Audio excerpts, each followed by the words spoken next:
კიდევ ერთხელ მოგესალმებით, ეთერშია კურიერი 6 საათზე, ახალ ამბებს ანუკა ბუავა გაგაცნობ. და სხვა თემები საქალაქო სასამართლო მაკვეთის ღონისძიების სახით პატიმრობა შეუფარდა დუშეთის, თიანეთის, მცხეთისა და ყაზბეგის მუნიციპალიტეტებში სახელმწიფო რწმუნებულის მოადგილეს. პროცესზე სიტყვით ისარგებლა თავად გიორგი კაპანაძემ და თქვა, რომ თავს დამნაშავედ არ ცნობს. მას განსაკუთრებით დიდი ოდენობით ქრთამისაღებას ედავებიან სახელმწიფო უსაფრთხოების სამსახურის ინფორმაციით. სოფელ გალავანში მდებარე 2 ჰექტარი ფართობის 2 მიწის ნაკვეთის მიზნობრივი დანიშნულების შეცვლის სანაცვლოდ რწმუნებულის მოადგილემ უცხო ქვეყნის მოქალაქეს $400,000 მოსთხოვა. უწყებამ გავრცელა ფარული ჩანაწერებით, სადაც ჩანს, რომ გიორგი კაპანაძე უცხო პირს დიდი ოდენობის ქრთამს ართმევს. რა შუამდგომლობები ჰქონდათ მხარეებს და რა თქვა თავად ბრალდებულმა, ლევან ფანცხავაა დეტალებით პირდაპირ ეთერში. დიახ, მოსამართლემ ბრალდების მხარის შუამდგომლობა დააკმაყოფილა და გიორგი კაპანაძე პატიმრობაში დატოვა. 29 ოქტომბერს ჩაინიშნა შემდეგი სხდომა. გიორგი კაპანაძეს ედავებიან დიდი რაოდენობით ქრთამის აღებას. შუამდგომლობა ჰქონდა პროკურატურას სწორედ მისი პატიმრობაში დატოვების და ამ გადაწყვეტილებას ხსნიდა იმით, რომ არსებობდა გიორგი კაპანაძის მიმალვის განმეორებით დანაშაულის ჩადენისა და მოწმებზე ზემოქმედების საფრთხე. ამ ფონზე კი დაცვის მხარემ დააყენა $10,000 გირაოს შუამდგომლობა, რომელიც არ დაკმაყოფილდა, ასევე სიტყვით ისარგებლა თავად გიორგი კაპანაძემაც და თქვა, რომ ის წარდგენილ ბრალს არ აღიარებს და მისივე განცხადებით ის მეგობარს ეხმარებოდა კონკრეტული მიწის ნაკვეთის გაყიდვაში. გამოძიების ინფორმაციით კი საქმეში დევს აუდიო-ვიდეო ჩანაწერები, რომლითაც ირკვევა, რომ გიორგი კაპანაძე მოითხოვა უცხო ქვეყნის მოქალაქისგან ქრთამის სახით საერთო ჯამში $400,000, 5 სექტემბერს კი მან $80,000 გამოართვა ამ პირს და პირდებოდა, რომ სასოფლო-სამეურნეო მიწის ნაკვეთს სტატუსი შეუცვლიდა. რა დროსაც მოხდა მისი დაკავება სახელმწიფო უსაფრთხოების სამსახურის მხრიდან, აღსანიშნავია ის ფაქტიც, რომ დღესვე მოსამართლემ დააკმაყოფილა პროკურატურის შუამდგომლობა გიორგი კაპანაძის თანამდებობიდან გადაყენების შესახებ და ის მცხეთა-მთიანეთის ადმინისტრაციულ ცენტრში რწმუნებულის მოადგილის პოსტს აღარ იკავებს. წარდგენილი აქვს ბრალად განსაკუთრებით დიდი ოდენობით ქრთამის აღება, მოთხოვნა და აღება. ბუნებრივია არსებობს მტკიცებულებათა ის ერთობლიობა, რაც ობიექტურ პირს ნამდვილად დაარწმუნებს, რომ ნამდვილად ჩადენილი აქვს ამ ადამიანს მასზე ინკრიმინირებული ქმედება. ჩვენ ვიშევამდგომლეთ პატიმრობა მთელი რიგი რისკების დასაზღვევად, მარსაჯულების განხორციელებისთვის ხელშეშლის საფრთხე არსებობდა მაღალი ალბათობით, ასევე მიმალვის საფრთხეს ვერ უგულებელყოფდით. სასამართლომ გაიზიარა აღნიშნული ჩვენი პოზიცია. კონკრეტული მიწის ნაკვეთების მიზნობრივი დანიშნულების სრულების უზრუნველსაყოფად თავისი სამსახურებრივი უფლებამოსილების გამოყენებით მოითხოვა თითოეულ კვადრატულ მეტრზე $20 გადაცემა, რაც ჯამში წარმოადგენდა $400,000. აქედან წინასწარ, ასე ვთქვათ, პროცედურების დაწყებისთვის მოითხოვა და მიიღო $80,000. სხდომის დასრულების შემდეგ ადვოკატს მედიასთან დამატებითი განმარტებები აღარ გაუკეთებია. ბრალის დამტკიცების შემთხვევაში გიორგი კაპანაძეს 11 ან 15 წლით თავისუფლების აღკვეთა ემუქრება.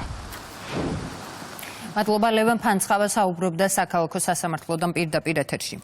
ცეცხლსასროლი იარაღებისა და საბრძოლო მასალის უკანონო შეძენა შენახვის ფაქტზე პოლიციამ ყვარელში წარსულში ნასამართლები პირი დააკავა. ბრალდებული საცხოვრებელ სახლში ჩატარებული ჩხრეკის შედეგად სამართალდამცველებმა ნივთმტკიცება დამოიღეს. სხვადასხვა ტიპის იარაღი, მათ შორის 2 ავტომატური ცეცხლსასროლი იარაღი, სანადირო თოფები, შაშხანა, A7 ვაზნა, 7 მჭიდი, მაყუჩი და ავტომატური ცეცხლსასროლი იარაღისთვის განკუთვნილი რკინის სხვადასხვა დეტალი.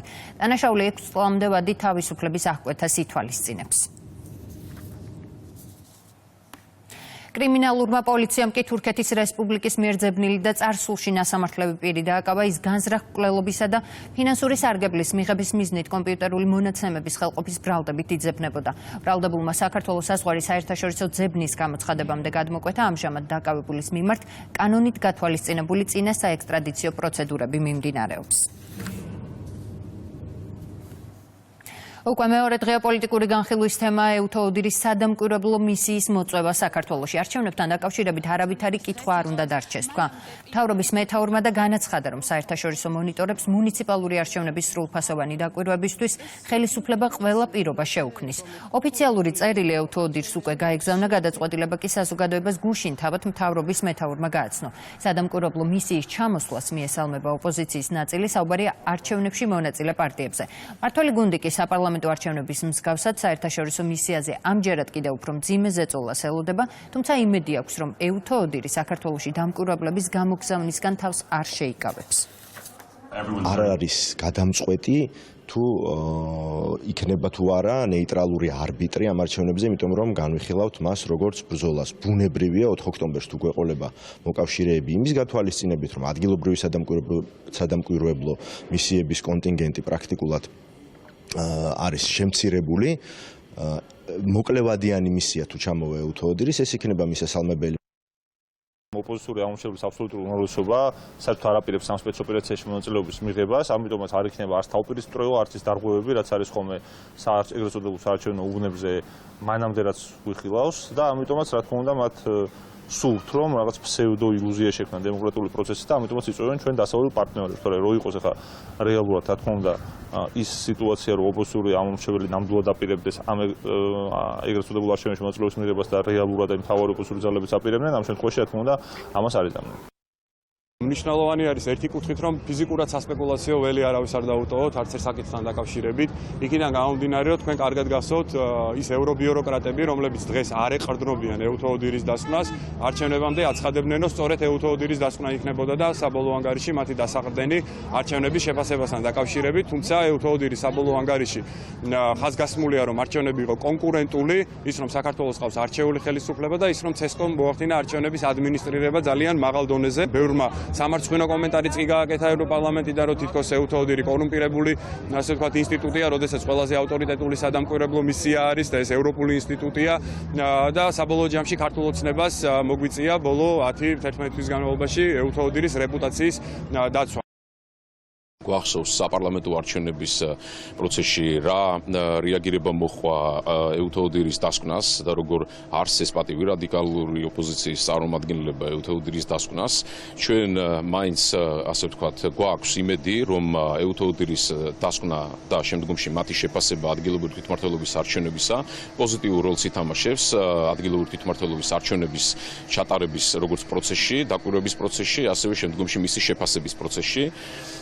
ეს კიდევ ერთხელ გადადგმული პოზიტიური ნაბიჯია საქართველოს ხელისუფლების მხრიდან, რომ ასე ვთქვათ, მიუხედავად იმისა, რომ ზოგადად არ არის დამკვიდრებული პრაქტიკა ადგილობრივი თვითმმართველობის არჩევნებში სადამკვირვებლო მისიის მოწვევისა, მხოლოდ და მხოლოდ ერთეული შემთხვევები შეიძლება გავიხსენოთ, მაინც ეს მნიშვნელოვნად პოზიტიურ როლს ითამაშებს ადგილობრივი თვითმმართველობის არჩევნების შეფასების და მისი ასე ვთქვათ ლეგიტიმაციის პროცესში. თვითმმართველობის არჩევნებში მონაწილეობის გამო მწვავე კრიტიკის ობიექტი გახდნენ ლელოს ლიდერები, რომლებმაც სასჯელ აღსრულების დაწესებულება პრეზიდენტის შეწყალების საფუძველზე დატოვეს. კოლეგების მხრიდან ბულინგისა და ზეწოლის მიუხედავად ძლიერი საქართველოს მარათონში მონაწილეობასთან დაკავშირებით გადაწყვეტილებას არ ცვლის, ამბობენ, რომ ყოფილი პარტნიორების აზრი მათზე გავლენას ვერ მოახდენს. ნაციონალური მოძრაობა და ბოიკოტში მყოფი სხვა პარტიები ლელოს ისევ ღალატში ადანაშაულებენ და მოუწოდებენ უარი თქვან 4 ოქტომბრის არჩევნებზე. მართველი გუნდი კი ოპოზიციაში არსებულ მძიმე ვითარებაზე საუბრობს და აცხადებს, რომ მათი ოპონენტების მთავარი მიზანი პროცესების რადიკალიზაცია და პოლიტიკური რეალობის შეცვლაა. არანაირი ცვლილება ჩვენს მიდგომაში არ არის, ჩვენ არ ვაპირებთ ვიყოთ ოპოზიციის ოპოზიცია, ჩვენ ავირჩიეთ ჩვენი გზა, ბრძოლაში შევედით და ამას ვერაფერი ვერ შეცვლის. ოპოზიციის ოპოზიციად ჩვენ ყოფნას არ ვაპირებთ. დანარჩენი მომავალში გამოჩნდება. სანდობა აბსოლუტურად დაკარგეს ოპოზიციურ აღმოჩენილში და იმ კატასტროფულ ასე ვთქვათ რეიტინგს, რომელიც მათ აქვთ ოპოზიციურ აღმოჩენილში უახლოესი წლების მანძილზე ისინი იხილავენ, რომ ეს გადაწყვეტილების მიღება არის არა ოპოზიციური საქმე, არამედ ეგრეთ წოდებული სახელისუფლებო საქმე. ეს ხალხი ამ თავისი ნაბიჯით უპირისპირდება თავისივე ამომრჩეველს და აყენებს ზიანს თავის რეპუტაციასაც, თავის მომავალსაც პოლიტიკურს. ეს არ ახალია მათი მხრიდან ასეთი გამოხტომები და სამწუხაროდ უკვე ჩვენი საზოგადოება დაიღალა ამ ყველაფრით, იმიტომ რომ სახელდაკარგული ადამიანების ამ რამდენიმე ათეული სახელდაკარგული ადამიანის ქმედებასთან გვაქვს საქმე. ისინი გახსოვთ ჯერ კიდევ იმ პერიოდში, როცა რამდენჯერმე მიიტანეს შტურმი ჩვენი სახელმწიფოს მთავარი ინსტიტუციის ამ პარლამენტის წინააღმდეგ, ძალადობდნენ პოლიციელებზე, ლამის გადაწვეს ჩვენი დედაქალაქი და დამარაგებული ჰქონდათ მათ თავიდანვე აღჭურვილობა აი ამ მსხვილი მდიდარი NGO-ების დაფინანსებით და ამჯერად ესეთი რაღაცა ინერციით მოდიან უკვე, მაგრამ დავესესხები ერთ ჩვენს დიდებულ მწერალს გურამ რჩეულიშვილს. სასაცილომდე მისული ინერცია ეს ყველაფერი. ზოგადად რადიკალურ ოპოზიციაში რაც ხდება, საცოდავ მდგომარეობაში არიან და ძალიან ცუდ მდგომარეობაში არიან, რეალურად გახლეჩილია და ურად არის გაყოფილი, რაც ძალიან კარგია. მათი პატრონები, რომლებიც გარედან აძლევენ მათ დავალებებს, მხოლოდ და მხოლოდ ერთ ნიშნულამდე მიყავთ ეს ადამიანები. ეს არის მაქსიმალური რადიკალიზაცია პროცესის და ის ამბავი, რომ ეს ადამიანები არ ჩაერთვნენ ადგილობრივი თვითმმართველობის არჩევნებში და ბოიკოტი გამოუცხადეს, რა თქმა უნდა, ეს ხელს შეუწყობს იმას, რომ ადგილობრივი თვითმმართველობის არჩევნებში ნაკლები იყოს რადიკალიზაცია, ნაკლები იყოს დაპირისპირება და საარჩევნო პროცესი წარიმართოს მშვიდ, კონკურენტულ და ღია პირობებში. და ახლა უკრაინა, სადაც რუსეთის მასშტაბურ შეტევას 3 ადამიანის სიცოცხლე ემსხვერპლა, დაშავებულია 11 პირი. აფეთქების ხმა ისმოდა კიევში, დნეპრში, ოდესაში, ზაპოროჟიეში, კრემენჩუგსა და კრივოი როგში.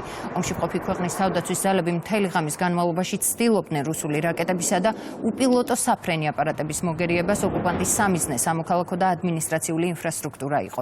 კიევში მინისტრთა კაბინეტის შენობა დაიწვა, მანამდე განცხადება გავრცელა უკრაინის პრეზიდენტმა ვოლოდიმირ ზელენსკი შეიარაღების გაზრდის აუცილებლობაზე საუბრობს და მსოფლიოს რუსული აგრესიის წინააღმდეგ აქტიური რეაგირებისკენ მოუწოდებს. ვლადიმერ პუტინი მზადაა შეხვდეს ვოლოდიმირ ზელენსკის არა მხოლოდ მოსკოვში, არამედ ნებისმიერ ადგილას. ამ თემაზე ინფორმაცია მედიას სლოვაკეთის პრემიერ-მინისტრმა მიაწოდა. რობერტ ფიცოს განცხადებით ის რუსეთის პრეზიდენტს პირადად ესაუბრა. ორივე მხარე ხვდება, რომ აუცილებელია შეხვედრა და ამ საკითხის განხილვა, რადგან თუ ისინი მოლაპარაკებებს არ დაიწყებენ, ომი გაგრძელდება, განაცხადა ფიცომ. სლოვაკეთის პრემიერმა კიდევ ერთხელ გაიმეორა, რომ ერთის მხრივ რუსეთთან ურთიერთობების ნორმალიზება და მეორეს მხრივ ომის დასრულების შემდეგ მასთან საერთაშორისო თანამშრომლობის რაც შეიძლება სწრაფად დაწყება აუცილებელია. ალექსანდრ ლუკაშენკო ძლიერი პიროვნება და ლიდერია. ეს განცხადება დონალდ ტრამპმა თეთრ სახლში გააკეთა. ამერიკის შეერთებული შტატების პრეზიდენტი ბელარუსელ კოლეგას მადლობას უხდის პოლიტპატიმრების გათავისუფლებისთვის და ამბობს, რომ კიდევ 1400 პატიმრის გამოსაშვებად მინსკთან მოლაპარაკებები გრძელდება.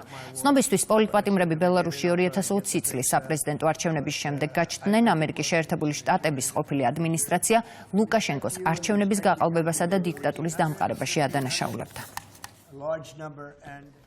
ბელარუსის პრეზიდენტი ალექსანდრ ლუკაშენკო დიდად პატივცემული, ძლიერი პიროვნება და ძლიერი ლიდერია.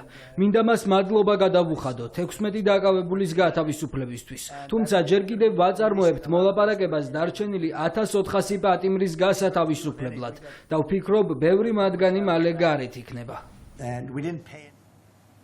ომის დასასრულებლად ნებისმიერ წინადადებაზე თანახმა ჰამასი ინფორმაციას Times of Israel ავრცელებს. ოფიციალური პოზიცია მას შემდეგ გამოქვეყნდა, რაც გავრცელდა ინფორმაცია, რომ ტერორისტულმა ორგანიზაციამ კაიროში მოლაპარაკებებისთვის დელეგაცია გაგზავნა.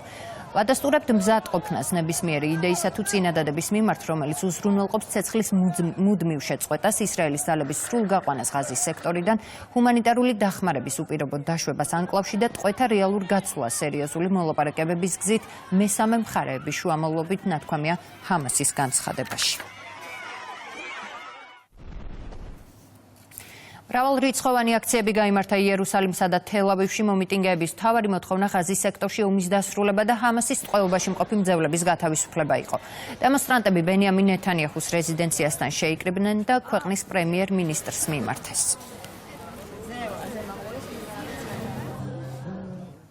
ლონდონის პოლიციამ პრო-პალესტინურ აქციაზე 400-მდე ადამიანი დააკავა. დიდი ბრიტანეთის დედაქალაქში ღაზის სექტორში ომის დასრულების მოთხოვნით ათასობით დემონსტრანტი გამოვიდა. ისინი ვესტმინსტერის სააბატოსთან პარლამენტის მოედანზე შეიკრიბნენ და ბანერები გაშალეს. მხარს უჭერთ პალესტინის თავისუფლებას, არა გენოციდს და მხარდაჭერა ორგანიზაცია პალესტინა ექშენს. ეს იყო მთავარი სლოგანები. პოლიციამ მათი ნაწილი აკრძალული ორგანიზაციის მხარდაჭერის ბრალდებით დააკავა. 25-ზე მეტი კი პოლიციელებზე თავდასხმისა და სხვა საჯარო დანაშაულებისთვის. დიდი ბრიტანეთის მთავრობამ ორგანიზაცია Palestine Action ივლისში აკრძალა, რის შემდეგაც ორგანიზაციის წევრობა ან მისი მხარდაჭერა კრიმინალურ დანაშაულად ითვლება, რომელიც 14 წლამდე პატიმრობით ისჯება. დაკავებულები ამბობენ, რომ გირაოს არ გადაიხდიან, რადგან მათი მოთხოვნები ლეგიტიმურია, საერთაშორისო ორგანიზაციების ნაწილი კი დაკავებებთან დაკავშირებით შეშფოთებას გამოთქვამს.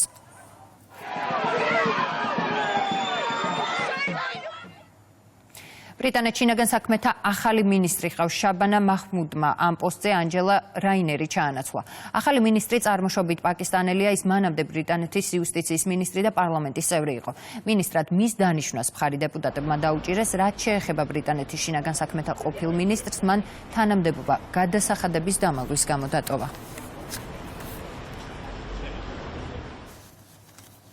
რადიკალი მემარცხენეები და ულტრამემარჯვენეები ევროკომისიის პრეზიდენტის გადაყენებას კიდევ ერთხელ ეცდებიან, ინფორმაციას ევრონიუსი ავრცელებს. ტელეკომპანიის ცნობით ურსულა ფონ დერ ლაიენისთვის უნდობლობის გამოცხადების მოთხოვნით ევროპარლამენტის ჯგუფები უახლოეს პერიოდში გამოვლენ და კენჭისყრა შესაძლოა ოქტომბერში გაიმართოს. ევროკომისიის პრეზიდენტისთვის უნდობლობის გამოცხადების საკითხის კენჭისყრაზე დასაყენებლად სულ მცირე 72 ევროდეპუტატის თანხმობაა საჭირო. ზაფხულში ანალოგიური მოთხოვნა ულტრამემარჯვენეებს ჰქონდათ, თუმცა კენჭისყრაზე ურსულა ფონ დერ ლაიენის გადაყენებისთვის საჭირო ხმები ვერ შეგროვდა. ჯანდაცვის მინისტრი რომში საერთაშორისო სამიტს დაესწრო. მიხეილ სარჯველაძემ ფლებოლოგთა საერთაშორისო კავშირის მსოფლიო კონგრესზე ისაუბრა, რომელსაც 2027 წელს საქართველოს უმასპინძლებს. მისი თქმით, ეს ისტორიული გადაწყვეტილებაა, სამიტის პარალელურად მინისტრს ჰქონდა ორმხრივი შეხვედრებიც. ჩვენ ამ დარგის სპეციალისტებს, მოწინავე წამყვან სპეციალისტებს გავაცანით საქართველოს შესახებ ინფორმაცია, ვინაიდან 2027 წელს საქართველოს ექნება პატივი და შესაძლებლობა უმასპინძლოს მსოფლიო კონგრესს ფლებოლოგთა. განსაკუთრებულად დიდი პატივია ჩვენი ქვეყნისთვის იმის გათვალისწინებით, რომ პრაქტიკულად მთელი მსოფლიოს ამ დარგის სპეციალისტები თავს მოიყრიან საქართველოში და თბილისი იქნება დედაქალაქი და მასპინძელი მსოფლიოს მასშტაბით აი ამ პროფესიული ძალიან მნიშვნელოვანი სფეროს საქმიანობისა. კონგრესის ფარგლებში პარალელურად მოეწყო ქართული საღამო, რომელშიც მონაწილეობა მიიღეს წამყვანმა სამედიცინო სპეციალისტებმა, საერთაშორისო სპეციალისტებმა, ასევე სიტყვით მიმართა დამსწრე საზოგადოებას მინისტრმა და მოეწყო პრეზენტაცია საქართველოს ტურიზმის დეპარტამენტის წარმომადგენლების მიერ. ეს გახლავთ ფანტასტიკური შეხვედრა მთელი მსოფლიოს ლიდერებთან. შეხვედრა ძალიან საგანმანათლებლო იყო. მოუთმენლად ველოდები ფლებოლოგთა საერთაშორისო კავშირის მიერ ორგანიზებულ კონგრესს, რომელიც 2027 წელს საქართველოში ჩატარდება. მოუთმენლად ველოდები ერთ-ერთი ულამაზესი ქვეყნის ნახვას, მსოფლიოს ლიდერებთან კვლავ საუბარს, ვენურ და ლიმფურ დაავადებებზე მეტი ინფორმაციის მიღებას.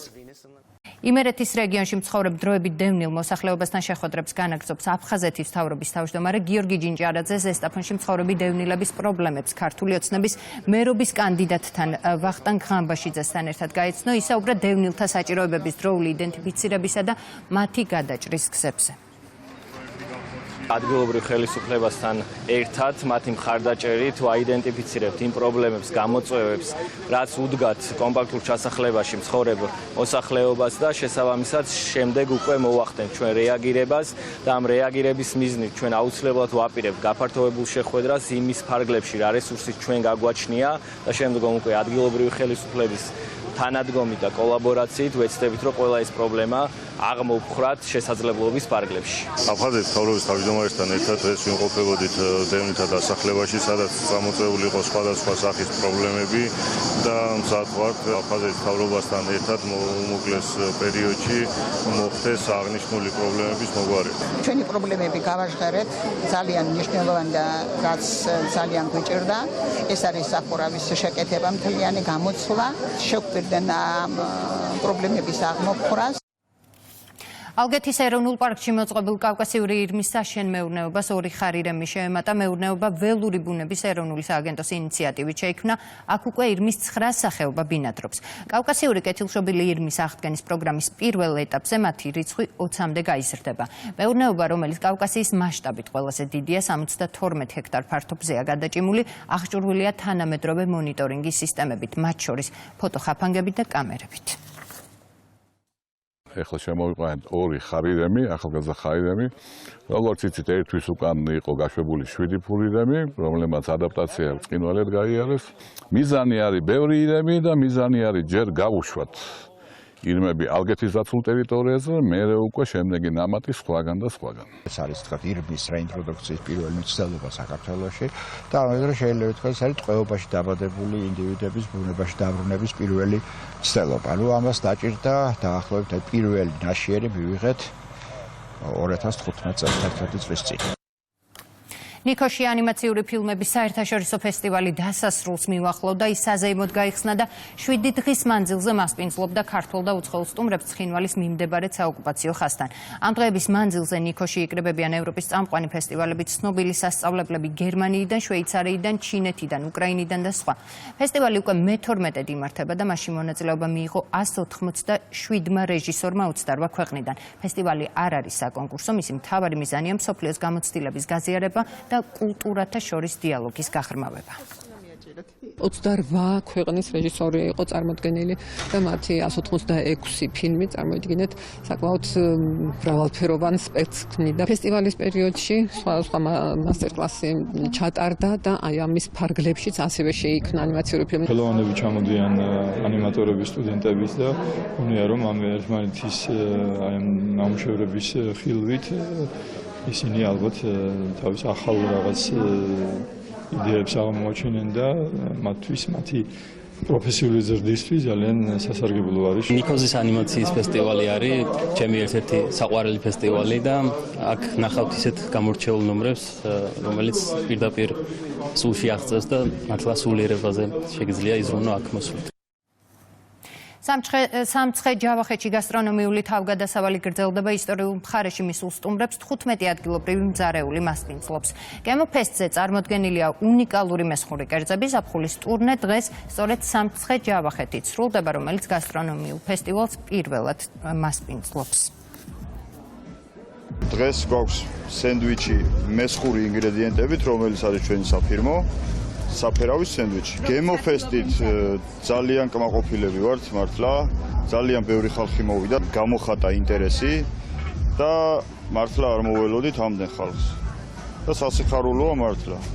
მესხური კერძების პოპულარიზაცია ძალიან კარგია. ბედნიერი ვარ, რომ დღეს იმართება გემოფესტი, რომელიც დაიწყო გუშინ და გრძელდება დღეს და ველოდებით ბევრ ხალხს, რადგან დღეს იმართება ასევე საქართველოს ნაკრების თამაში და ერთად უგულშემატკივრებთ ჩვენ ნაკრებს ამ ლამაზ ადგილას. აქ მოსულ სტუმრებს განსაკუთრებულ მესხურ კერძებს ვთავაზობ. ძალიან დიდი ინტერესი იყო ამ განსხვავებული კერძების მიმართ. ვფიქრობ, რომ დღევანდელი დღეც წარმატებული იქნება, მით უფრო აღსანიშნავია, რომ დღეს კალათბურთში ეროვნული ნაკრები და ფეხბურთში ეროვნული ნაკრები თამაშს გამართავს და სწორედ გემოფესტის პარალელურად დიდ ეკრანზე ჩვენ შეძლებთ, რომ ვუგულშემატკივროთ საქართველოს ნაკრებებს, ამიტომ ყველას გელოდებით ბორჯომის პარკში. მიხარია რომ გემოფესტი ჩამოვიდა სამცხე ჯავახეთის რეგიონში, რომლის უმთავრესი მიზანი არის ადგილობრივი სამზარეულოს, მესხური სამზარეულოს პოპულარიზაცია, ადგილობრივი მეწარმეების მხარდაჭერა. მესხური სამზარეულო არის სრულიად განსხვავებული, გამორჩეული და რა თქმა უნდა მისი ცნობადობა კიდევ უფრო მეტად წაადგება, ხელშეუწყობს ჩვენს მხარეში გასტრონომიული ტურიზმის განვითარებას. ზოგადად მიმდინარე ტურისტული სეზონი არის გამორჩეული, საკმაოდ ბევრი ტურისტი ყავს. ფოთი პრო 2025-34 წლის შემდეგ ფოთში ოქროს ტბის ისტორიულ ბაზაზე საერთაშორისო ტურნირი ჩატარდა. ბაზას სტუმრობდნენ სპორტსმენები ევროპის ჩრდილოეთ და სამხრეთ ამერიკის კონტინენტის 7 ქვეყნიდან, შეჯიბრი 2 ეტაპად ჩატარდა ტრამპლინიდან ხტომასა და სლალომში.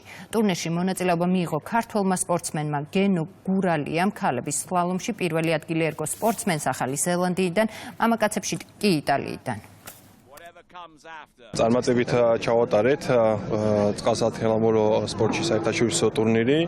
აქ ჩამოსული უცხოელი სპორტსმენები აღფრთოვანებული არიან, ვღებულობთ ძალიან მაღალ შეფასებებს როგორც ტექნიკური თვალსაზრისით, ასევე იმ უნიკალური ბუნებრივი რესურსის მიმართ, რაც ჩვენს ქალაქს გააჩნია და ეს არის ღირსეული გაგრძელება იმ ისტორიის, რომელიც ჩვენ ქალაქს ჰქონდა ამ სპორტის სახეობაში და ეს არის ქალაქი, სადაც მემკვიდრეობა ხდება ახალ შესაძლებლობებზე, ახალი დრო ამ შესაძლებლობების მაქსიმალური რეალიზების. ამან ყველაფერმა ჩვენ ბიძგი მოგვცა იმისკენ, რომ ჩვენ მზათა ვართ მომავალ წელს, თუკი საერთაშორისო ფედერაცია გადაწყვიტავს, მივიღოთ და გავხდეთ მასპინძლები ევროპის ჩემპიონატის. აქ ამ ადგილას ფოთში. და ეს იქნება იმ დიდი საწყისი, რომელიც 1991 წელს იყო 2026 წელს არის გაგრძელდეს. ეს არის ჩემი პირველი პროფესიონალური ტურნირი. ძალიან ამაყი და ბედნიერი ვარ. სიმართლე რომ გითხრათ, ასეთ შედეგს ვერასოდეს წარმოვიდგენდი. რა თქმა უნდა, ჩემი მიზანი გამარჯვება იყო, მაგრამ მიღწეულითაც ნამდვილად კმაყოფილი და ბედნიერი ვარ. დიდ მადლობას ვუხდით ქართველებს, მათგან ძალიან დიდი მხარდაჭერა მივიღე. გულებთ ასეთი იყო ახალი ამბები ამ დროისთვის. თქვენ წინ გელოდებათ კურიერი პიესი, ახალი სეზონის პირველი გადაცემა და პოზიტიური დასაწყისი. მე გემშვიდობებით, ნახვამდის.